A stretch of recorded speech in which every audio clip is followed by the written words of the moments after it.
పంచభూతలింగాలు ఎక్కడున్నాయో వాటి విశిష్టత గురించి మీకు తెలుసా? పృథ్వీలింగం, ఆకాశలింగం, జలలింగం, అగ్నిలింగం, వాయులింగం. వీటిని పంచభూతలింగాలు అంటారు. వీటిలో మొదటిది పృథ్వీలింగం. ఇది మట్టిలింగం, కంచిలో ఉంది. ఇక్కడ మహాదేవుడు ఏకాంబరేశ్వరుడిగా ఉద్భవించాడు. ఈ శివలింగాన్ని పార్వతీదేవి ప్రతిష్ఠించింది. ఇక్కడ ఉన్న అమ్మవారిని కామాక్షీదేవి అంటారు. అష్టాదశ శక్తిపీఠాలలో ఇది ఒకటి. రెండవది ఆకాశలింగం. ఇది తమిళనాడులోని చిదంబర క్షేత్రంలో ఉంది. ఆకాశలింగ దర్శనం రహస్యమైన ఆకాశవలి శూన్యంగా కనిపిస్తుంది. ఇక్కడ లింగ దర్శనం ఉండదు.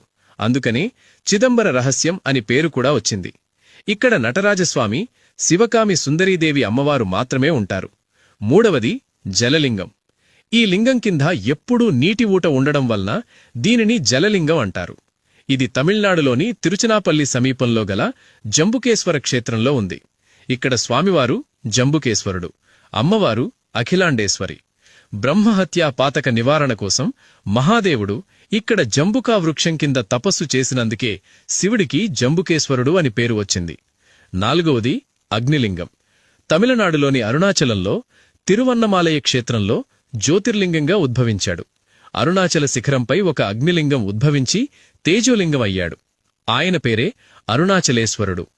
ఐదవది వాయులింగం.